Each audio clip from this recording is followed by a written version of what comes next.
back to my channel.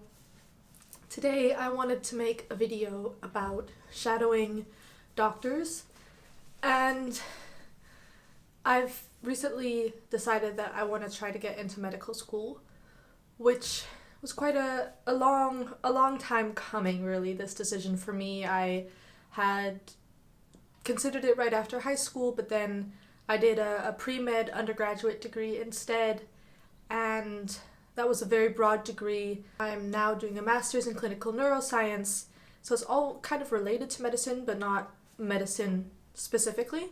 And now I finally, in the process of my master's here, realized that I do want to get the formal education to become a doctor, so that's a whole journey in itself, but I thought I'd split up how that works into a lot of different videos and make a series out of it. And the first video that I'm going to be filming for it is this one, which is how to go about shadowing doctors. So if you're from the US and you're considering going to medical school, you've probably heard that shadowing doctors is a requirement to get accepted. It's not necessarily a formal requirement on all applications, but a lot of medical schools either require it or highly recommend it, and most people that have gotten into medical school have many hours of shadowing under their belt. So what even is shadowing? So shadowing is basically observing a physician in their practice. It usually involves going to a clinic or hospital and following along the doctor during their day-to-day life. And you can either shadow a doctor for several consecutive days or just shadow a doctor once. And in general, it's advised that you get a range of different specialties if you shadow, and I would argue that you learn more if you shadow with the same doctor for a couple different times at least, because you get a better feel for their field if you go more than once. But it's really just about doing as much as you can and learning about the specialties that you're particularly interested in. Since I'm at Queen Square Institute of Neurology, which is a neuroscience centered institute, there are mainly neurologists and neurosurgeons around here, so I shadowed, I think now I'm up to 5 or 6 physicians. And the way I went about doing that was after every single lecture this term, pretty much, if I enjoyed the lecture, I went up to the professor and I said, hey, is there any chance that I could shadow you in clinic? That is honestly the most effective way to get a shadowing position, is to speak to these people in person. I haven't gotten a single no up until now. Talk to people in person is my biggest tip. I had sent out a lot of emails up until then for other doctors and none of them ever replied. I think, not a single one got back to me, whereas when I spoke to them in person, they all said yes, and I did have to follow up with lots of emails, but it worked out. And there are a lot of hospital web pages or volunteer opportunities pages on hospital sites where you can check and apply and try, and definitely just, use all the personal connections in your life that you have. If you have parents, friends that are doctors, ask them. Really just put yourself out there. Last term I didn't do this as much because I'm quite shy, and it got me absolutely nowhere.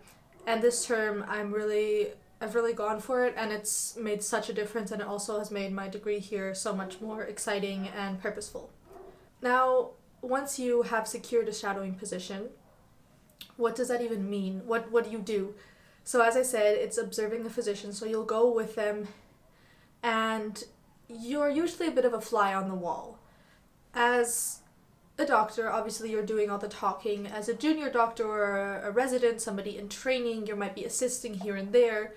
As a medical student, maybe you're, holding a pen or writing something down occasionally, or being quizzed about the condition that the patient has.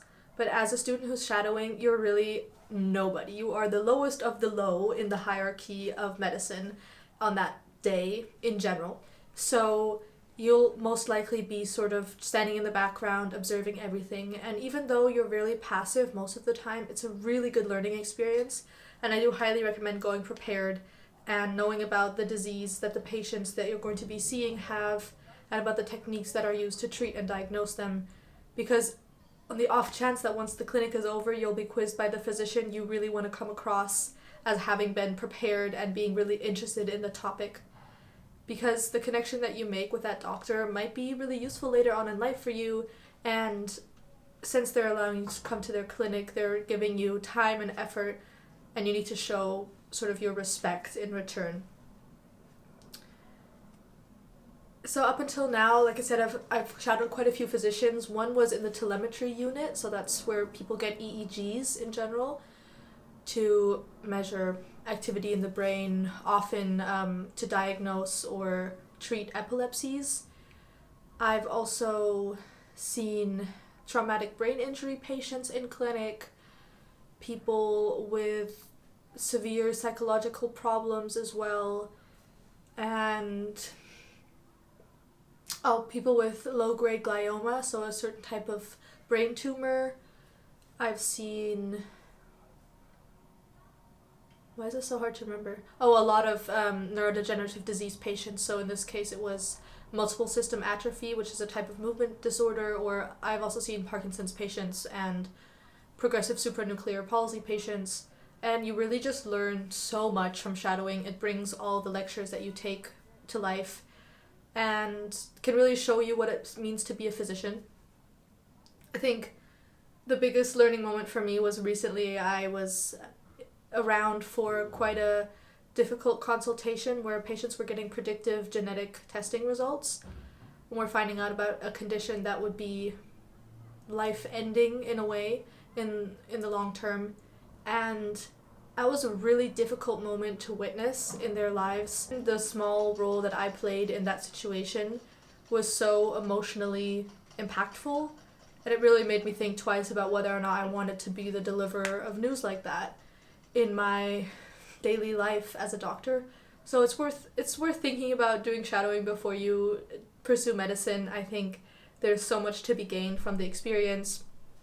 And in general, if you ask doctors that know you in some capacity, they'll be happy to help you out or refer you to colleagues that might have an availability. So yeah, all I can say is go. I can just highly recommend shadowing, and I do now really understand why medical schools in the US recommend it. It's not a requirement in Europe. As far as I know, I'd never been asked to do that, but I really think that even if you're a med student or a prospective med student in Europe, that this is something that you could and possibly should pursue.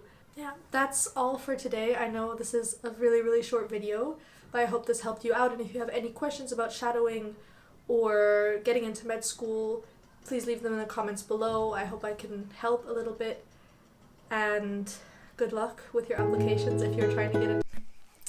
Hey, sorry, my camera just died, so here's me signing off from this video. Thank you so much for watching, and stay tuned for more med school, biotech, life, videos, and have a great day wherever you are, whoever you are.